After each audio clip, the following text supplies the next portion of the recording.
అండి, welcome to my channel. ఇప్పుడైతే నేను మష్రూమ్ కర్రీ చూపిస్తున్నాను. ఇదైతే నేను ఊరి నుండి మా మావి పంపించారు. ఎక్కువ ఊరి నుండే పంపిస్తారు. ఇలా ఉంటాయి. నేను ఎక్కడ హైదరాబాద్లో ఎక్కడ ఎప్పుడు చూడలేదు. అందుకని చెప్పి నేను బటన్ మష్రూమ్స్ తీసుకున్నాను.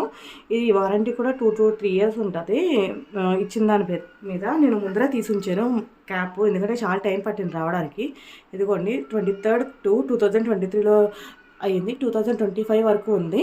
దీని అయితే నేను మష్రూమ్ కర్రీ ఎలా చేసుకోవాలో చూపిస్తున్నాను. ఇందులో ఉన్న మష్రూమ్స్ నేను వాటర్లో ఉంటాయి, తీయడానికి టైం పడుతుందని ముందే తీసుకున్నా. మష్రూమ్స్ అయితే ఓపెన్ చేశాను కదా, మష్రూమ్ బాక్స్ అయితే నాకైతే ఇవి 2 to 3 times వస్తుంది కర్రీ, ఎందుకంటే కొంచెం ఎక్కువగానే ఉంటాయి. అందుకని చెప్పి నేను 2 to 3 times చేస్తాను. కాబట్టి ఇప్పుడైతే కర్రీ చూపిస్తున్నాను. కడాయి మష్రూమ్ చూపిస్తున్నాను. కడాయి పన్నీర్ ఎలా ఉంటుందో కడాయి మష్రూమ్ కూడా సేమ్ అలాగే ఉంటుంది. దానికి కావాల్సిన పదార్థాలు ఎలా చేసుకోవాలో చూద్దాం మొత్తం. అయితే మసాలా కావాలండి. మసాలాకి అయితే నేను ఒక 8 ఎండుమిర్చి తీసుకున్నా, చెక్క తీసుకున్నా, అలాగే లవంగాలు, మిరియాలు, ధనియాలు, అలాగే జీలకర్ర కూడా తీసుకున్నాను. మనం ఇవన్నీ మామూలుగా ఆయిల్ లేకుండా ఆయిల్లెస్గా ఫ్రై చేయాలి. కొంచెం బాగా వేగిన తర్వాత పౌడర్ చేసుకోవాలి. ఈ మసాలా ఉంటే ఇంట్లో అయితే బాగుంటుంది, బయట కూడా మనకి దొరుకుతుంది. ఆ మసాలా కన్నా అప్పటికప్పుడు తయారు చేసుకున్న మసాలా అయితే ఇంకా టేస్టీగా ఉంటుంది. ఇప్పుడైతే ఇది ముందర ఫ్రై చేసుకుందాము. నేను స్టవ్ ఆన్ చేసుకున్నానండి. స్టవ్ ఆన్ చేసుకున్న తర్వాత కొంచెం వేడెక్కిన తర్వాత ముందు ధనియాలు ఎండుమిర్చి లాస్ట్లో వేసుకున్నా పర్లేదు, కొంచెం అంటే ఒక మీడియం ఒక 2 to 3 minutes అయిన తర్వాత వేసుకున్నా పర్లేదు. జీలకర్ర, ధనియాలు, అలాగే మిరియాలు, చెక్క, లవంగాలు అవి వేసేసుకున్నాము. ఇది బాగా ఫ్రై అవ్వాలి, అరోమా వచ్చేంత వరకు. మనకు మసాలా ఘాటు అనేది తెలియాలండి, అప్పుడు టేస్ట్ బాగా అనిపిస్తుంది.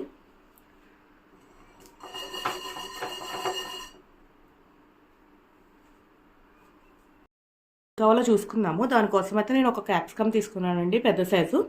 4 టమాటాలు తీసుకున్నా. ఒక చిన్న ఆనియన్స్ 2 కట్ చేసుకున్నాను స్మాల్ పీసెస్గా. ఇప్పుడు టమాటోల్ని ఇందులో ఏం చేస్తామంటే ఒక 2 టమాటోలు గ్రైండ్ చేస్తాము. కాజును టమాటోలు గ్రైండ్ చేస్తాం పేస్ట్ లాగా. మిగతా 2 టమాటోస్ అనేది మనం కర్రీలో వేస్తామండి. పేస్ట్ చేసింది కూడా కర్రీ కింద గ్రేవీ కింద వస్తుంది కాబట్టి 4 టమాటోస్ మొత్తం తీసుకున్నాను.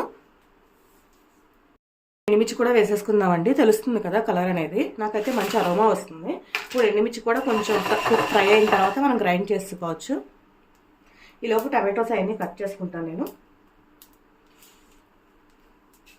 ఇప్పుడైతే మనం స్టవ్ ఆఫ్ చేసుకుందామండి. ఎగిపోయినాయి, ఫ్రై అయినాయి బాగాను. ఇప్పుడు దీన్ని పౌడర్ కింద చేసుకుందాము కొంచెం చల్లారిన తర్వాత. అయితే నేను ఆనియన్స్ ఆల్రెడీ ముందుగా కట్ చేసుకున్నాను అని చెప్పాను కదండి. ఇప్పుడు క్యాప్సికమ్ కూడా కట్ చేసుకున్నా. కడాయి మష్రూమ్ కోసం అని చెప్పి క్యాప్సికమ్ కొంచెం పెద్ద పీసెస్గా కట్ చేసుకున్నాను. అలాగే 2 టమాటోస్ కట్ చేసుకున్నా. కొన్ని జీడిపప్పు పలుకులు వేసుకున్నా, జీడిపప్పు బదులు వేసుకున్నా. అలాగే ఒక మొత్తం వెల్లుల్లి చిన్న చిన్న పీసెస్లా కట్ చేశానండి, తెలుస్తుంది కదా, ఇలా కట్ చేసుకున్నాను. అలాగే దానికోసం ఏదైతే నేను మిక్సీ చేద్దాం అనుకున్నానో పేస్ట్ కోసం టమాటోస్ 2 కట్ చేసుకున్నా, అలాగే జీడిపప్పు కూడా వేసుకున్నా. ఇది మెత్తగా గ్రైండ్ చేసుకోవాలి. అలానే ఇవన్నీ సైడ్కి అలా ఉంచుకుందాము. తర్వాత ఏం కావాలో మీకు చెప్తాను. మసాలాను గ్రైండ్ చేసుకున్నా కదండి, ఇలా బరకగా ఉంటే చాలు, మరీ ఫైన్ పౌడర్లో అవసరం లేదు. ఇప్పుడైతే దీన్ని ఒక బౌల్లోకి తీసేసుకున్నాము. అదే జార్లో ఇది గ్రైండ్ చేసుకోవచ్చు, ఎందుకంటే మసాలాదే కాబట్టి. లాస్ట్లో మనం కర్రీ చేసినప్పుడు మసాలాలో ఉడుకునిస్తాం కాబట్టి అదే జార్లో మనం గ్రైండ్ చేసుకోవచ్చు. ఇప్పుడు అది కూడా పేస్ట్లా చేసేసుకుంటాను. కూడా ఫైన్ పేస్ట్లా చేసేసుకున్నానండి. ఇప్పుడైతే నేనైతే మష్రూమ్స్ ఫ్రై చేస్తాను కొంచెం, అంటే ఇప్పుడు ఒక 50% వరకు ఫ్రై చేస్తాను, మిగతాది కర్రీలో కుక్ అయ్యేటట్టు చేస్తాను. కొన్ని మష్రూమ్స్ అయితే ఇలాగా చిన్న చిన్న పీసెస్లా కట్ చేసుకున్నా, చిన్న చిన్న క్యూబ్స్లా. అంటే బాగా బిగ్ సైజ్ ఉన్నాయేమో 4 pieces లాగా, చిన్నగా ఉన్నాయేమో 2 pieces లాగా ఇలా కట్ చేసుకున్నానండి. ఇవి చిన్నగా ఉంది కదా, దీన్ని 2 లాగానే కట్ చేసుకున్నా. దీన్ని ఒకసారి ఫ్రై చేసుకోవాలి. ఫ్రై చేసుకున్న తర్వాత కర్రీ స్టార్ట్ చేద్దాము. అయితే నేను కొంచెం ఆయిల్ పెట్టుకున్నాను, బాండీ పెట్టుకుని. అది కొంచెం ఆయిల్ కొంచెం వేడెక్కిన తర్వాత మనం ఈ మష్రూమ్ పీసెస్ వేసుకుందాము. మష్రూమ్స్ నేనైతే ఏదైతే గ్రైండ్ చేశానో ఆ మసాలా అయితే ఎంత అరోమా వస్తుంది అంటండి, అంత అరోమా వస్తుంది, చాలా బాగుంది.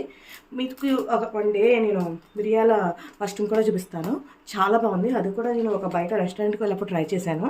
ఇప్పుడైతే మనం వేసేసుకుందామండి మష్రూమ్స్.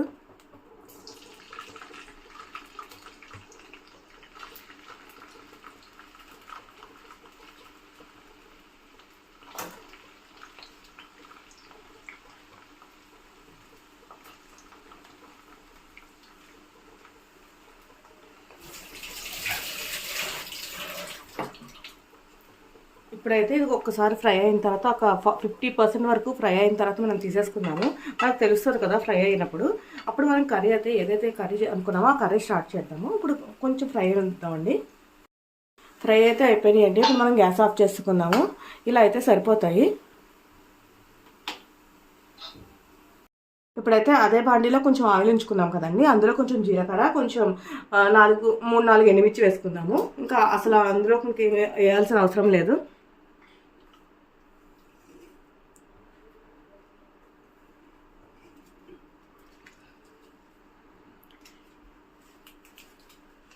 అలాగే ఎండుమిర్చి కూడా వేస్తున్నాను. ఇప్పుడు మనం ఏం చేయాలంటే అందులోకి కొంచెం ఇది ఫ్రై అయిన తర్వాత గార్లిక్ వేసుకుందాము. చాప్ చేసుకున్న గార్లిక్ వేసుకుందాం చిన్నగా. ఇందులోకి చాప్ చేసుకున్న గార్లిక్ వేసుకుందామండి.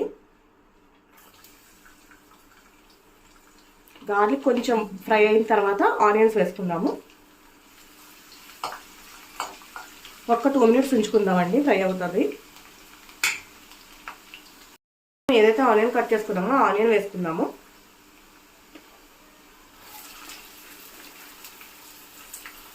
నేను అలాగే ఏదైతే కొన్ని జీడిపప్పు ఉన్నాయో అవి కూడా వేసుకుంటున్నాను, కాజు. మనం క్యాప్సికమ్ ఫస్ట్ వేసుకోవాలి కదా అని అనుకోవచ్చు మీరు. క్యాప్సికమ్ అనేది ఏదైనా కడాయి పన్నీర్ అయినా కడాయి మష్రూమ్ అయినా తినేటప్పుడు క్రంచీగా ఉండాలి. దానికోసం అని చెప్పి క్యాప్సికమ్ ఎక్కువ కుక్ కావాల్సిన అవసరం లేదు. దానికోసం అని చెప్పి ఉల్లిపాయ ఆనియన్ ఏదైతే ఉందో అది కుక్ అయిన తర్వాత అప్పుడు వేసుకుందాము. ఇది ఒక 3 to 4 మినిట్స్ ఇలాగే కుక్ చేసుకుందాము. బాగా కుక్ అవ్వాలంటే కొంచెం కలర్ చేంజ్ అవ్వాలి, గోల్డెన్ కలర్లో రావాలి. ఒక్కసారి ఫ్రై అవనిద్దామండి. కొంచెం అయితే బాగుంటుంది టేస్ట్ అనేది.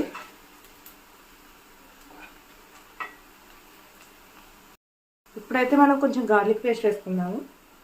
నేను ఆల్రెడీ గ్రైండ్ చేసుకుని ఉంచుకున్నా గార్లిక్ పేస్ట్, అది వేసుకుందాము.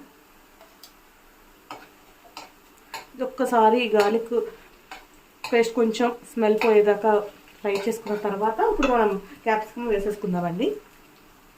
మనం క్యాప్సికమ్ ముక్కలు కూడా వేసేసుకుందాము. క్యాప్సికమ్ కూడా ఒక్కసారి కుక్ అయితే కనుక ఒక 2 మినిట్స్ ఉంచుకున్న తర్వాత మనం టమాటోస్ కూడా వేసుకుందాము. ఇప్పుడు టమాటో వేసేసుకుందామండి. ఇది బాగా ఒకసారి టమాటో ఏదైతే మెత్తగా కుక్ అయిన తర్వాత మనం సాల్ట్, కొంచెం పసుపు అవన్నీ వేసుకుని పేస్ట్ వేసుకుందాము. టమాటో పేస్ట్ అది. ఇప్పుడైతే నేను క్లోజ్ చేసేస్తున్నాను. ఇప్పుడైతే నేనైతే ఆనియన్స్ పెద్ద పెద్ద పీసెస్లో కట్ చేసుకున్నానండి, అవి వేసేస్తున్నాను. ఇది ఎక్కువగా కుక్ అవ్వాల్సిన అవసరం లేదు. ఇప్పుడు మనం ఒక 2 మినిట్స్ ఉంచుకుని సాల్ట్, కొంచెం మసాలా, పసుపు, ఉప్పు, కారం అవన్నీ వేసుకుందాము. ఒక్కసారి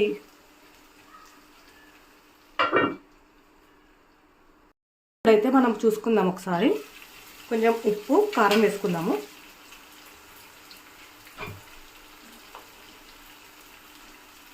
ఇప్పటిదాకా సాల్ట్ వేయలేదండి, అందుకని చెప్పి నేను కొంచెం సాల్ట్ వేసాను.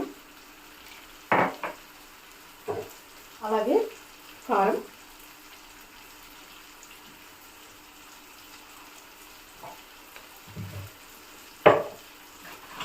మనం ఏదైతే గ్రైండ్ చేసుకున్నామో మసాలా కారం అది కూడా వేసుకుందాము.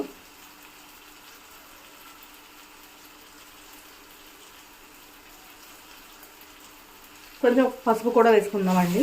ఇది బాగా మసాలాలు మొత్తం కలిసేంతలాగా కలుపుకుందాము. అలాగే ఒక 2 మినిట్స్ ఉంచుకుందాము గ్యాస్ మీద. ఆ తర్వాత టమాటో పేస్ట్ వేసుకోవాలి. నేను పసుపు కూడా వేస్తాను. ఇప్పుడు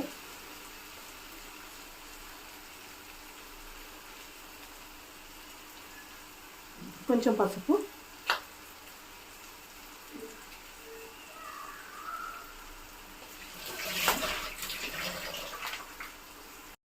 ఒకసారి మళ్ళీ చెక్ చేసుకుందామండి. మసాలాలు మొత్తం బాగా కలిసే వరకు కలుపుకున్నాం కదా. ఇప్పుడైతే మనం పేస్ట్ వేసుకుందాము, టమాటో పేస్ట్. నాకైతే మంచి అరోమా వస్తుంది, ఇప్పుడే వేడివేడిగా తినాలనిపిస్తుంది. నేనైతే మసాలా వేస్తాను. ఇందులో కొంచెం వాటర్ కూడా పోసుకున్నాము. వాటర్ వేసుకుని మిగతాగా కొంచెం కుక్ అయిన తర్వాత మనం మష్రూమ్ వేసుకోవాలి. అయితే జార్లో ఉందో ఆ జార్లోనే నేను వాటర్ అనేది వేసుకుని ఇందులో వేసేసుకున్నాను. ఇది కొంచెం ఒకసారి పొంగొచ్చేటప్పుడు కొంచెం బబుల్స్ వచ్చే టైంలో మనం ఇది వేసేసుకోవచ్చు మష్రూమ్స్. ఒక్కసారి మసాలా అంతా సరిపోయిందో లేదో కూడా చెక్ చేసుకోవచ్చు. ఇప్పుడు మనమైతే కొంచెం దగ్గర పడింది కదండి. ఇప్పుడు మనం ఏం చేయాలంటే మష్రూమ్స్ ఏవైతే ఉన్నాయో మష్రూమ్స్ వేసేసుకుందాము.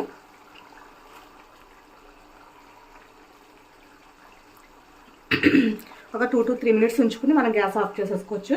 కొత్తిమీర వేసుకోవచ్చు లాస్ట్లో. అలాగే కొంచెం మనం బటర్ యాడ్ చేసుకుందాం. ఆ తర్వాత రోటీలో కానీ పులావ్లో కానీ లేకపోతే నాన్స్లో కానీ చాలా బాగుంటుంది. నేనైతే ఈవినింగ్ చపాతీ చేస్తాను ఇప్పుడు, అందుకని చెప్పి చపాతీలోకి అయితే నేను ఈ మష్రూమ్ కడాయి మష్రూమ్ చేస్తున్నాను. ఇది ఒక్కసారి ఒక 2 to 3 minutes ఉంచుకుందామండి. ఆ తర్వాత మనం గ్యాస్ ఆఫ్ చేసుకోవచ్చు.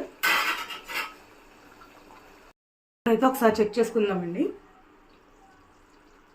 కర్రీ అయితే అయిపోయింది. ఇలా ఉంటే సరిపోతుంది. మరీ ఏమంటారు టైట్గా కాకుండా కొంచెం లూజ్గా సెమీగా ఉంటే బాగుంటుంది కర్రీ అనేది. ఇప్పుడైతే మనం క్యాప్సికమ్ కూడా తెలుస్తుంది కదా, మనం బయట రెస్టారెంట్లో ఎలా ఉందో అలాగే ఉంది. ఇప్పుడైతే నేను కొంచెం కొత్తిమీర వేస్తున్నాను. మొత్తం కర్రీ అంతా అయిన తర్వాత ఆ లాస్ట్ ఫైనల్ టచ్ కొత్తిమీర ఉండకపోతే ఎలా ఉంటుంది, బాగోదు కదా, అందుకని చెప్పి నేను కొత్తిమీర కూడా వేస్తున్నాను. అలాగే లాస్ట్లో కొంచెం బటర్ వేస్తున్నాను. ఒక క్యూబ్ అనుకోండి, ఆ బటర్ వేసాను, మెల్ట్ అవుతూ ఉంటుంది. ఈలోపు మనం గ్యాస్ ఆఫ్ చేసేసుకోవచ్చు. వేడి వేడి కడాయి మష్రూమ్ రెడీ అయిపోయిందండి. చూస్తుంటేనే ఊరిపోతుంది కదా. చాలా ఈజీగా చాలా టేస్టీగా చేసుకోవచ్చు. వంట రాని వాళ్ళు కూడా చాలా ఈజీగా చేసుకోవచ్చు అండి. ఈ వీడియో కనుక మీకు నచ్చినట్లయితే లైక్ చేయండి, షేర్ చేయండి, సబ్స్క్రైబ్ చేయండి. ఆ పక్కన ఉన్న బెల్ ఐకాన్ మాత్రం మర్చిపోద్దు. Thank you.